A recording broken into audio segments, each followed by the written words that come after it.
النهارده اتحاد الكوره صباح الخير يا جماعه، حاسسكم كده عندكم مشاوير، حاسسكم كده يعني مش عارفين ايه اللي رايح واللي جاي. طب انت عارف؟ لا انا كمان مش عارف بس جيت اشارك برايي. ايوه انتوا بتتكلموا على موضوع دونجا، ما دريتوش ايه، ما عرفتوش ايه.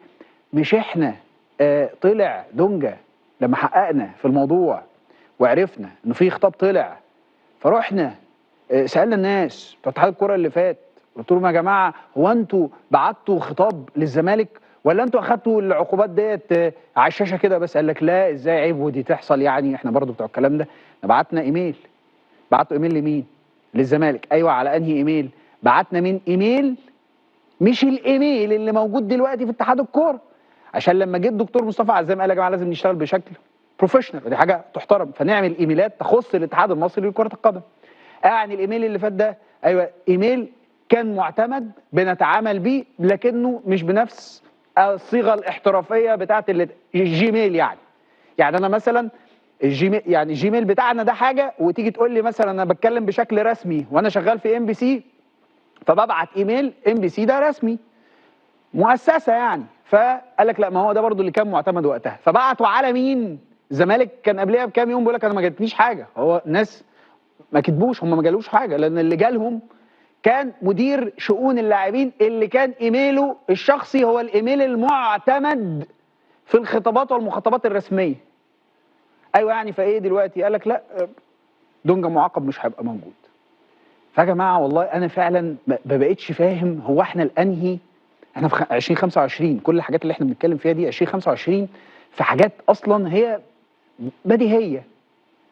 بديهيه. انا بقيت استغرب ان احنا بقينا فعلا بنفسر وبنشتغل على بديهيات.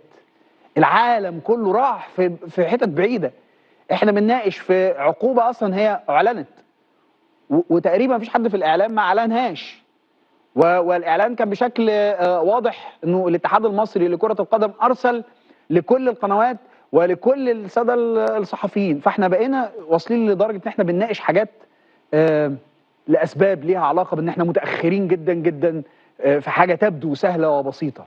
فانا ما بقتش عارف احنا لحد امتى هنفضل بنلملم في حاجات سابقه كتير، فتطلع لك حاجه فنقعد بقى نلف حوالين نفسنا كتير، فقول له ايه بقى، طب ايه عندك ايه، طب انت ايه، يقول لك لا ما جاش. افتح كده الايميل عندك جالك حاجه، يقول لك لا ما جاش. طب اتحاد الكوره يقول لك احنا ما عندناش حاجه ما بتقول الكلام ده انه في. طب امتى بقى عندنا حاجه ونبتدي ندور؟ لما ايهاب الكومي عضو مجلس اداره الاتحاد راح مطلع خطاب، فيلا بينا بقى نشوف الموضوع بقى فيه ايه، لان بقى كده في خطاب. يعني والله العظيم انا بقيت احيانا ببقى مكسوف ان انا بضيع وقت في الحاجات اللي هي بديهيه، مسلمات بديهيه لابد من ان احنا نبقى مدركين. يعني عقوبه فخلصت رسميه وارسلت المفروض يعني مش الحاجات دي بديهيه. يعني انا اتعاقبت، فاكيد العقوبات ديت بيتم ارسالها بشكل رسمي، فاحنا بقى واقفين في حته ده ما جالوش، ده ما عملش، ده انا ما وصلنيش، لا انت ما بعتش.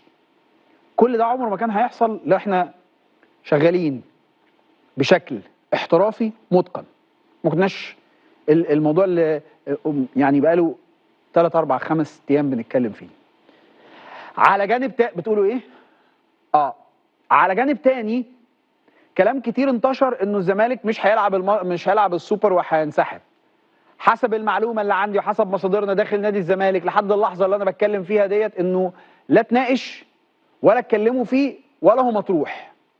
لا اتناقش ولا هم اتكلموا فيه ولا هو مطروح الانسحاب من بطوله السوبر على خلفيه الموضوع بتاع دونجا وكذا. قال لك انما احنا بندرس الملف بشكل كامل، ملف الايقاف والقصه بتاعت دونجا، لكن ما درسوش مساله الانسحاب من البطوله او حتى اتكلموا فيها او مطروح بالنسبه لهم للنقاش هذه الجزئيه، انما هم بيتكلموا في جزئيات تانية يتحققوا من الملف كله بشكل كامل وبطريقه تانية.